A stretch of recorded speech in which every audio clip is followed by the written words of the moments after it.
Sojourner Truth was born around 1797 in Ulster County, New York. Originally named Isabella Baumfree, Truth was sold at 11 years old along with a flock of sheep for $100. Sojourner Truth wrote about her life as a child in slavery, and she talked about experiencing sexual abuse and continued beatings and whippings by her slave owner.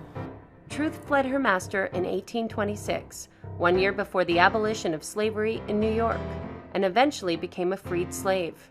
After Truth became a free woman, she had the courage to go to court to challenge the legality of her son being sold into slavery. She was successful against so many odds, which is what makes that court case so amazing.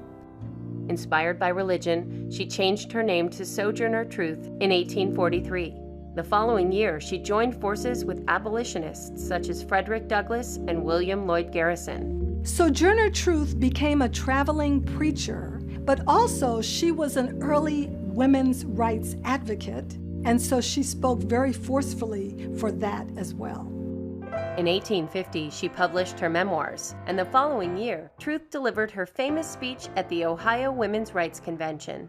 The speech was later retitled, "Ain't I a Woman?" And it was so powerful in part because it talked about the equality of work that was executed by Black people in general, that people who were free and unfree worked just as hard whether they were men or women. Following the outbreak of the Civil War, Truth recruited troops for the Union Army and met with President Lincoln in 1864, who gave her permission to become a counselor at Freedmen's Village. Sojourner Truth made a singular contribution during the Civil War. She agitated for Black people to be able to fight for their own freedom. Truth continued to campaign for abolition and women's rights until her death on November 26, 1883. In 2009, a statue of Sojourner Truth was unveiled at the U.S. Capitol, commemorating her legacy.